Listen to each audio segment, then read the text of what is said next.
네, 안녕하세요. 설월기입니다. 오늘 월요일 모두 고생 많으셨고요. 오늘 이제 하루가 굉장히 빠르게 간 것 같은데 다들 한 주 화이팅 하시기를 바랍니다.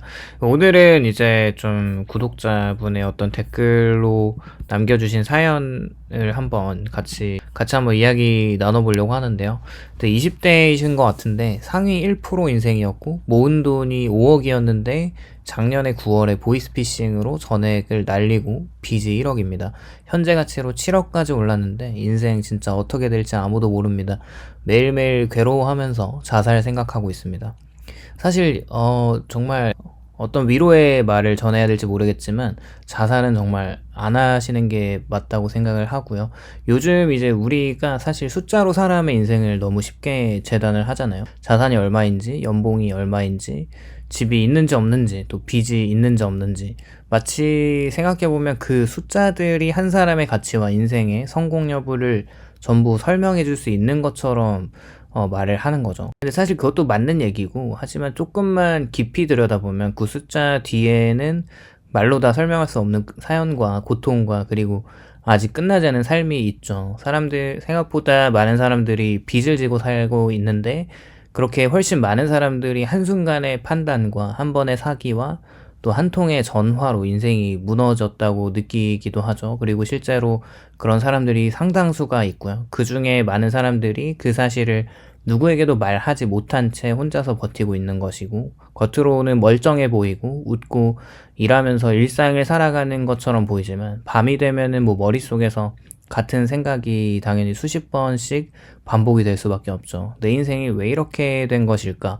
여기서 더 나아질 수 있을까? 차라리 내가 사라지면은 편해지지 않을까라는 이런 보이스피싱 피해자 이야기는 뉴스에서 굉장히 많이 자주 등장합니다. 하지만 이런 뉴스 속의 몇 줄의 문장과 실제 삶의 무게는 전혀 다르고요. 뉴스에서는 수억 원의 피해, 전 재산을 잃었다고 짧게 말을 하고 보도하지만 그 한 줄 뒤에는 수십 년 동안 모은 돈과 부모의 어떤 희생과 자신의 젊은 시간과 잠 못 이루면서 쌓아 올렸던 노력들이 함께 사라져 간 것이고, 피해자는 단순히 돈을 잃은 것뿐만 아니라 또 이제 굉장한 이제 고통 속에서 평생을 그 상처가 지워지지 않은 채 살아갈 수밖에 없는 그런 현실을 마주한 겁니다. 그렇게 과거에 또 어떤 뉴스에서는 자영업을 하셨던 분이셨는데 새벽 6시에 다급한 전화가 걸려와서 아들 목소리가 났어요.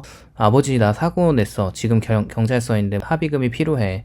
전화기 너머로 울고 있는 이런 아들 목소리가 들렸는데 사기범이 미리 녹음한 음성이나 AI의 음성 합성을 사용한 것이었고, 곧이어서 경찰이라는 사람의 또 전화를 바꿔서 받았는데 지금 바로 합의 안 하면 구속된다고 하면서 이때 또 이 아버지는 생각할 틈도 없이 퇴직금과 노후자금 5억 원 중에 3억 원을 송금했었던 그런 이야기. 몇 시간 뒤에 진짜 아들과 통화를 했을 때 그게 사기임을 알았고, 그 순간 그분은 그대로 주저앉아 버렸는데, 돈을 잃었다는 것도 상실이 엄청나게 크지만 아들을 지키려고 했던 마음을 가지고 이용당했다는 말에 주변 사람들도 아무 말도 할 수가 없었던 것이죠. 또 어떤 분은 26살에 취업 준비 중이었던 평범한 20대였는데 어느 날 오전에 휴대폰으로 전화가 와서 받았더니 서울중앙지검 수사관이라는 수화기 너머로 들려오는 얘기와 당신의 명의, 계좌가 대포통장의 사건에 연루되었다.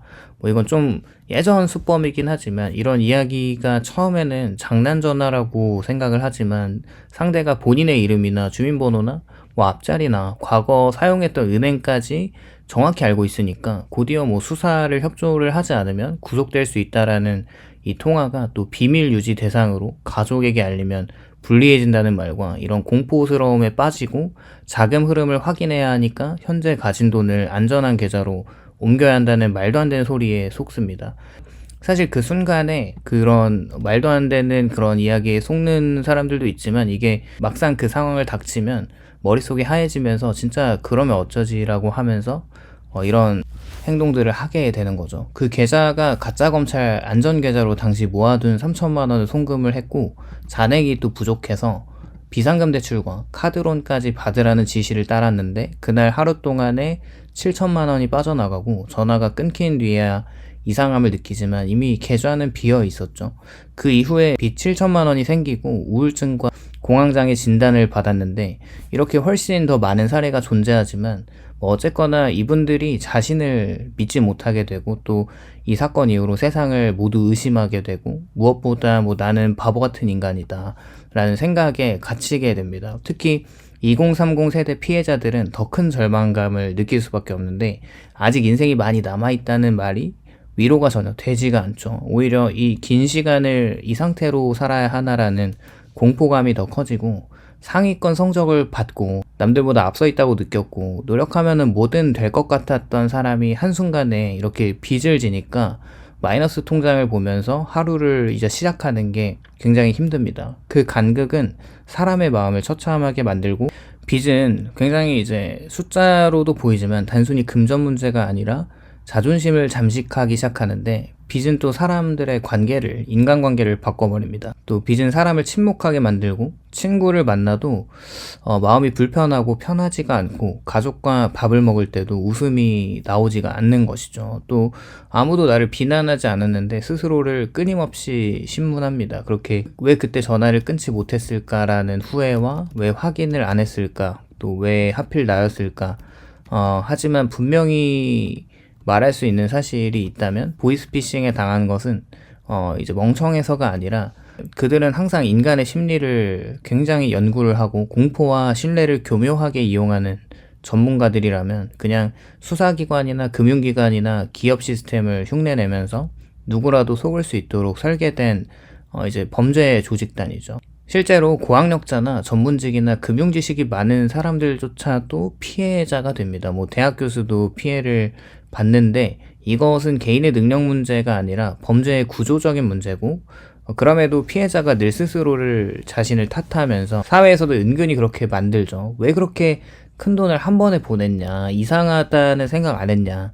사실 이런 질문은 전혀 도움이 되지 않고 이미 지금 무너져 있는 사람에게 다시 한번 돌을 던지는 말일 뿐이 되는 거죠. 필요한 거는 비난이 아니라 이해를 해주는 것 같아요. 그리고 그 회복에는 시간이 걸린다는 사실을 인정하는 것이고 빚을 진 사람들도 마찬가지로 우리가 이렇게 생각하는 것보다 훨씬 많은 사람들이 대출을 끌어안고 살아가는데 집 때문에, 사업 때문에, 가족 때문에 혹은 또 살아남기 위해서 이렇게 빚을 졌다는 이유만으로 그 사람의 인생이 뭔가 실패라고는 말을 할 수가 없습니다. 인생은 한 시점에 재무 상태로 평가되는 게 아니라고 생각해요. 지금의 숫자가 사실 영원한 낙인도 아니고 무너진 뒤의 삶은 정말로 물론 고통스럽지만 매일 아침에 눈을 뜨고 하는 게 살아가는 게 두렵고 잠들기 전에는 이런 후회가 계속 몰려오면 그때로 되돌아갈 수만 있다면이라는 생각을 수백 번 합니다. 하지만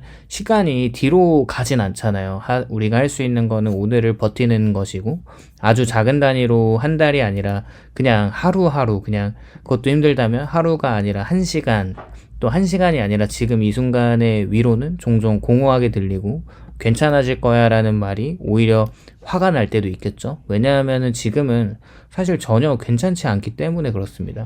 그래서 진짜 위로는 지금 너무 힘들다는 사실을 그냥 인정을 하고 이 고통은 당신이 약해서가 아니라는 것을 말해주는 것과 그리고 그래도 네가 살아있어서 이야기가 아직 끝나지 않는다는 조심스럽게 손을 내미는 것과 삶이 생각보다 길고 사람은 생각보다 많이 변하는데 지금은 이렇게 상상도 못할 방식으로 인생이 또 흘러갈 수 있다는 것을 인지하면 좋을 것 같아요. 물론 다시 큰 부자가 되지 않을 수는 있어요. 하지만 살아도 괜찮은 인생은 충분히 가능합니다. 돈이 전부가 아닌 삶과 실패를 안고도 웃을 수 있는 삶과 과거를 숨기지 않아도 되는 삶인 것이고 지금 혹시나 이 영상을 보고 계실지도 모르겠지만 이런 사람 중에는 매일 자살을 생각하고 있는 사람도 분명히 있을 겁니다. 그 생각이 결코 부끄럽다고 생각하지 않습니다. 저도 이런 상황에 처한다면 분명히 그런 생각을 할 수도 있다고 생각하고요. 그만큼 버거웠다는 증거이고 하지만 그 생각을 옮기기 전에는 반드시 알아야 할 것이 있다면 지금의 느끼는 이 절망이 그 상태, 그 크기로 영원하진 않습니다. 그리고 누군가 그 혼자 감당하지 않아도 된다는 것인데 만약 지금 너무 위험하다고 느껴진다면 꼭 도움을 요청해야 하는데 한국에 뭐 있다면 국번 없이 1393을 누르면 자살 예방 상담 전화나 뭐 정신건강 위기 상담에 전화번호가 1577-0199 또는 119나 112에 연락을 할 수 있어요. 이게 결코 약하다는 증거가 아니라 살아보려는 용기이니까 누군가에게 또 기대는 거는 결코 실패가 아니라고 생각해요. 이 사회는 사실 성공담을 너무 좋아하고 회복의 과정을 너무 빨리 요구합니다. 하지만 어떤 상처는 몇 년, 몇십 년이 걸려도 그건 지극히 정상이라고 생각하고요.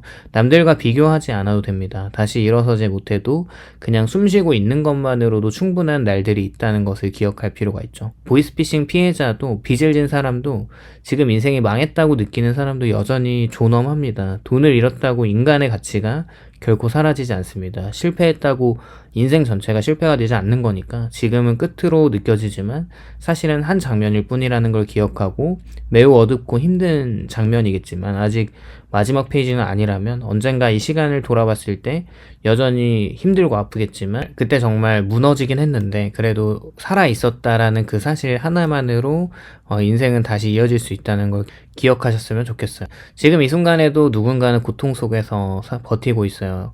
결코 당신 혼자가 아니고 그리고 이 영상이 완벽한 위로가 되진 않더라도 오늘을 버티는 것만으로 충분히 잘한다는 말씀드립니다. 오늘도 영상 시청해주셔서 감사드리고 공감이 되셨다면 좋아요와 구독을 부탁드립니다. 감사합니다.